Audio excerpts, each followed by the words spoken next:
And, in the learning process, when we observe the mistakes, sometimes we do really make mistakes. We lash out, we sabotage, we judge, we withhold,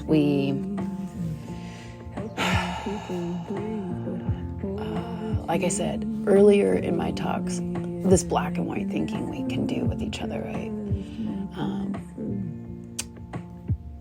But instead of shaming the self for getting into a pattern of thinking from our past, or trauma, or wounds, we sit with it.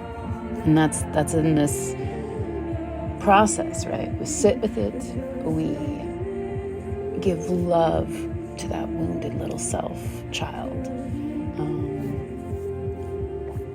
And that's when the healing kind of can come in then, right?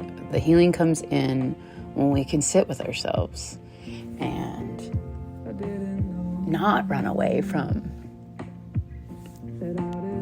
like I said, the patterns.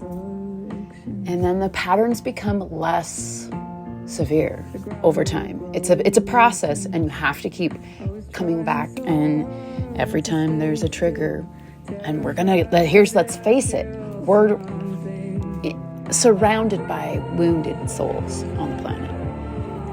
Most have experienced trauma on some level. Some severer than others, but why do we judge that? Why do we even say, well, I had it worse, I had it this, I had it that? We've all experienced rejection, emotional neglect from somebody in our lives that was important, that missed the mark.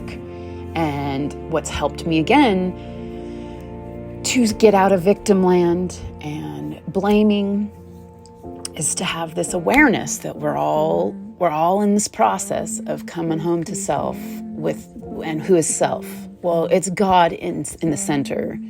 God, however you see this energy, as a him, as a her, as a it, as an entity, unboxable really is what you should be perceiving this energy, in my opinion, because how can we even say it's one way or another? We just see the connection, right? In all things, life is precious. And when we remember this and we give grace to ourselves, then we can turn around and give grace to others.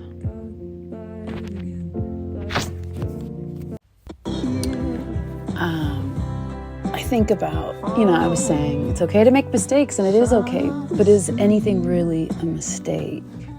I think it's more appropriate to go, there is really never mistakes. There's just lessons.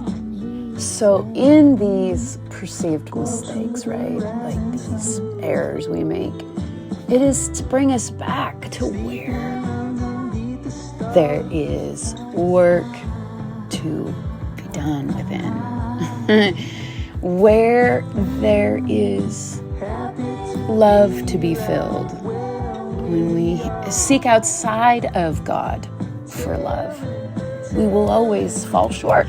We will always miss the mark. We will always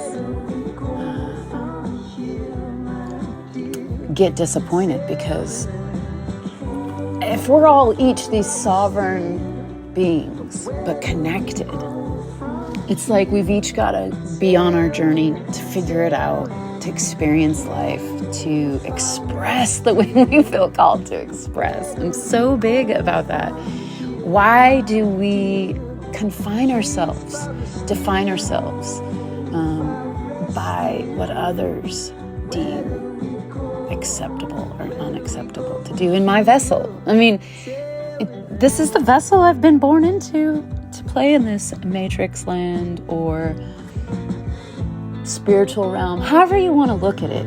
There's a battle between the secure love of God and the worldly desire for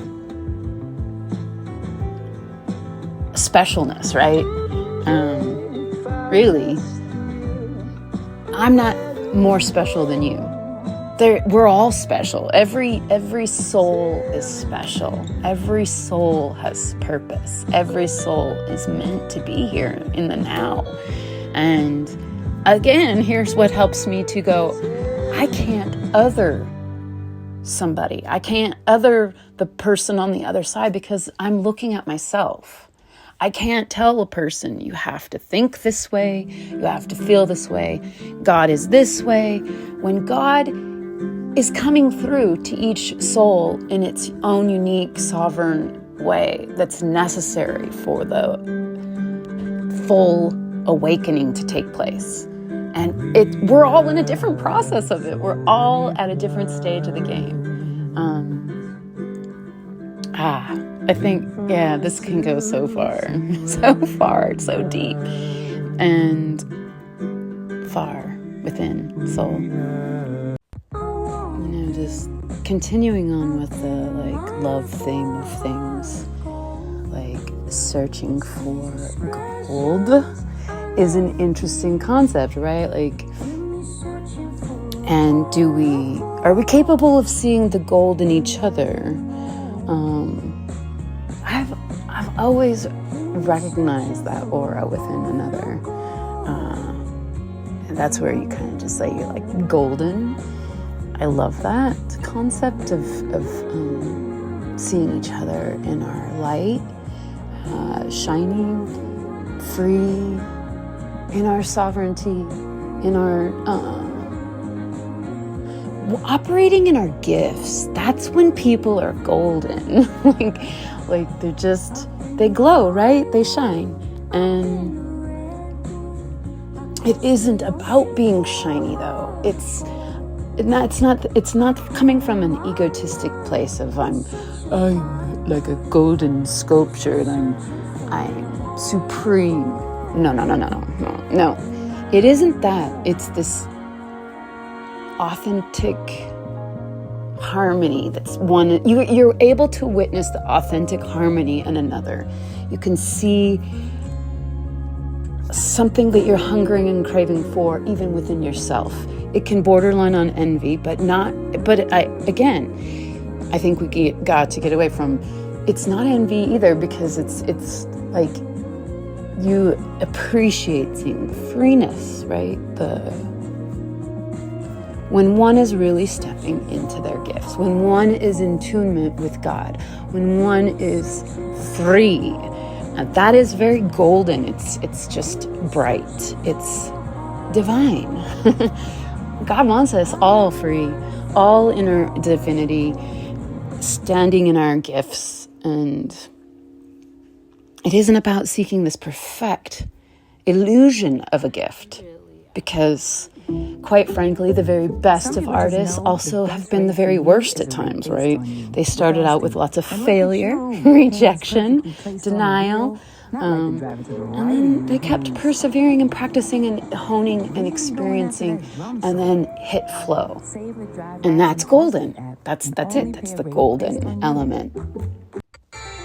When you've experienced a lot of root or sacral chakra trauma, it is such a good practice to shake out the hips, to get into a yogic squat in all variations, and release what is no longer serving the mind, body, spirit. And I have to do this part, this element, so often. I mean, weekly, on an almost daily basis. It's a good practice to stretch the hips out and to alleviate the blockage. And it goes into past lives, honestly.